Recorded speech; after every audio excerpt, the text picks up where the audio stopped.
बेटे अगला जो नेशनल इनकम को कैलकुलेट करने के लिए जो मेथड यूज़ किया जाता है उसको बोलते हैं एक्सपेंडिचर मेथड। एक्सपेंडिचर मेथड से हमेशा जीडीपी एट एमपी निकलता है, gross domestic product at market price. Expenditure method का दूसरा नाम होता है इनकम डिस्पोजल मेथड, मतलब जो भी फैक्टर्स ऑफ प्रोडक्शन को इनकम आई थी वो अब उस पैसे को खर्च करेंगे। तो जब हम उस खर्चे को टोटल करते हैं, हम इकोनॉमिक को हम 4 सेक्टर्स में डिवाइड करते हैं, तो वो चारों सेक्टर्स जो भी खर्चा करता है उसको हम जब टोटल करेंगे हमारे पास जीडीपी एट एमपी आएगा, जिसको हम gross value added at market price भी बोलते हैं, या हम इसको वैल्यू एडेड भी बोलते हैं। कभी कभी न्यूमेरिकल में आपको बोला जाएगा calculate value added expenditure method या इनकम मेथड से, वैल्यू एडेड मेथड से। तो इसका मतलब है कि वो आपको जीडीपी एट एमपी कैलकुलेट करने के लिए बोल रहे हैं। तो जो एक्सपेंडिचर मेथड मैंने भी आपको बताया, जीडीपी एट एमपी निकाला जाता है। इसको जो सिंपल, इसको अगर हम इसके फॉर्मूला को लिखें तो इसके एक्सपेंडिचर मेथड को निकालने के लिए 4 मेन कंपोनेंट्स होते हैं। एक होता है प्राइवेट फाइनल कंजम्पशन एक्सपेंडिचर, जिसको हम शॉर्ट में पीएफसीई भी बोलते हैं, प्राइवेट फाइनल कंजम्पशन एक्सपेंडिचर। दूसरा कंपोनेंट है गवर्नमेंट फाइनल कंजम्पशन एक्सपेंडिचर, जिसको बोलते हैं GFCE, gross final government final consumption expenditure. तीसरा कंपोनेंट है gross domestic capital formation. And जो चौथा कंपोनेंट है वो है नेट एक्सपोर्ट्स, जिसको हम एक्सपोर्ट को हम एक्स से भी लिखते हैं और इंपोर्ट हम एम से लिखते हैं। तो export minus import net exports आता है। अगर आपको न्यूमेरिकल में जो वैल्यूज़ हैं वो सीधा पीएफसी जीएफसी करके दी गई हैं तो बहुत अच्छी बात है, आप सीधा वैल्यूज़ को फॉर्मूला में डाल के आप आंसर निकाल सकते हैं। लेकिन कई बार क्या होता है कि इन वैल्यूज़ को ब्रेक करके दिया जाता है, इसको और कई सारे पार्ट्स में तोड़ के दिया जाता है। तो अब मैं आपको ये बता रहा हूँ कि कैसे इसको अलग अलग कैसे नामों से बुलाया जाता है। एक्सपेंडिचर मेथड का जो पहला कंपोनेंट था, जिसको हम प्राइवेट फाइनल कंजम्पशन एक्सपेंडिचर बुलाते हैं, अगर आपको पीएफसी दिया है तो वेल एंड गुड। अगर आपको पीएफसी नहीं दिया है तो कभी कभी न्यूमेरिकल में वो क्या करते हैं, वो इसको लिखेंगे house hold final consumption expenditure, और उसके साथ एक कंपोनेंट दिया जाएगा private non consumption expenditure bye non profit institution serving house hold.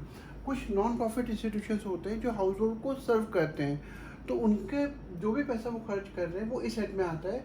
हम दोनों को प्लस करेंगे, हमें दोनों को प्लस करना पड़ेगा, हमारे पास पीएफसी आएगा। इसका मतलब प्राइवेट फाइनल कंजम्पशन एक्सपेंडिचर क्या हो गया, जो भी हाउस होल्ड्स हैं और नॉन प्रॉफिट इंस्टीट्यूशंस हैं, जो भी वो कंजम्पशन एक्सपेंडिचर कर रहे हैं, जो भी पैसा खर्च कर रहे हैं ऑन परचेज ऑफ ड्यूरेबल और non durable goods except houses.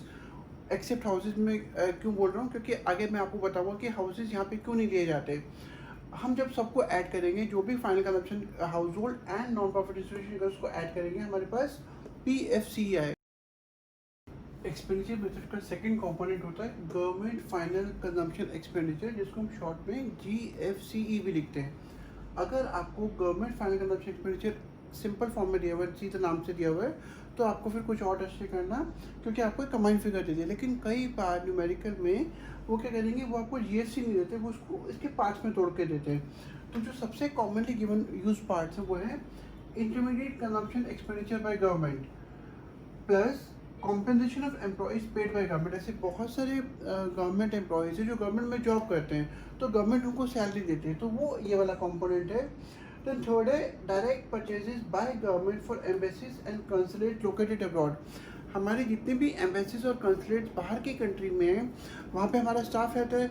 कुछ बड़ी बड़ी एम्बेसीज में स्टाफ 100, 150, 200 लोगों से भी ज़्यादा रहता है। तो उस केस में गवर्नमेंट को वहाँ के स्टाफ के लिए जो चीज़ें खरीदनी पड़ती हैं वो इस हेड में काउंट किया जाएगा।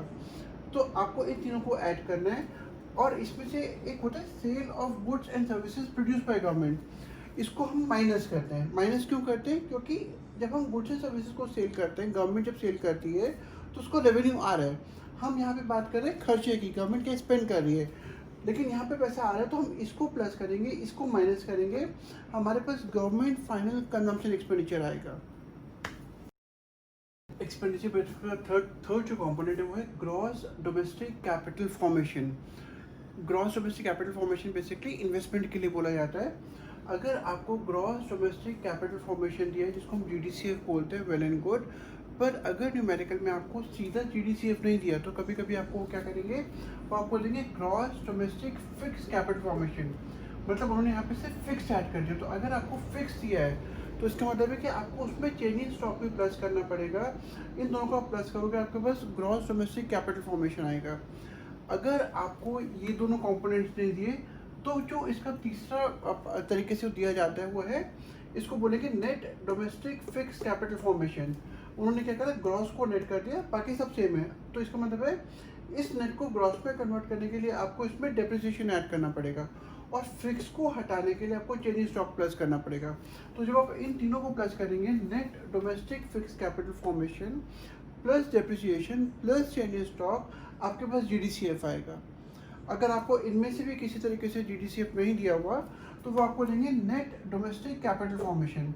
आपको इसमें सिर्फ, क्योंकि यहाँ पे फिक्स वगैरह कुछ नहीं, आपको सिर्फ नेट को ग्रॉस में कन्वर्ट करना है। आप डेप ऐड करेंगे, NDCF प्लस डेप, इसको हम बोलते हैं NDCF प्लस डेप, आपके पास GDCF आ जाए। एक्सपेंडिचर मेथड का अगला कंपोनेंट है ग्रॉस डोमेस्टिक कैपिटल फॉर्मेशन, जिसको हम GDCF बुलाते हैं। मैंने आपको बताया था कि GDCF के बाकी कंपोनेंट्स में पहले ही एक्सप्लेन कर चुका हूँ। इसका एक पार्ट जो है उसको कई बार GDCF को, ग्रॉस डोमेस्टिक कैपिटल फॉर्मेशन को, इस तरीके से भी दिया जाता है। सबसे पहले है gross business fix investment. Gross business fix investment, जैसे एक बिजनेस ने अपने लिए मशीनरी खरीदी, अपने फैक्ट्री में पैसा लगाया, तो ये वाला कंपोनेंट है। अगला है gross residential construction investment.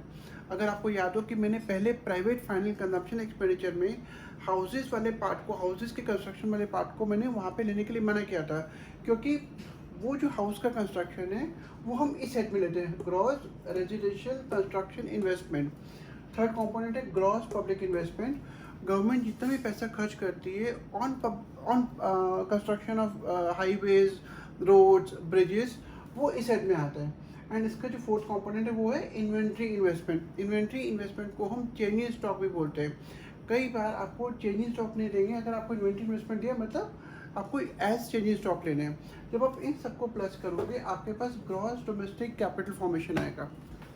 Expenditure method का फोर्थ कंपोनेंट नेट एक्सपोर्ट्स, जिसको हम शॉर्ट में NE लिखते हैं। नेट एक्सपोर्ट्स, अगर आपको नेट एक्सपोर्ट्स दिया न्यूमेरिकल में, वेल एंड गुड। अगर आपको नेट एक्सपोर्ट्स नहीं दिया तो वो आपको एक्सपोर्ट और इंपोर्ट का फिगर अलग अलग देंगे।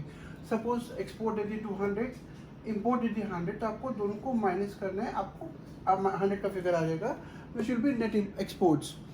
कई बार न्यूमेरिकल में आपको कंफ्यूज करने के लिए वो क्या करेंगे, वो नेट इंपोर्ट्स लिख देंगे और आपको प्लस 100 का फिगर दे दिया। तो याद रखिएगा कि अगर आपको नेट इंपोर्ट्स लिखा गया है तो इंपोर्ट्स माइनस को रिप्रेजेंट करता है।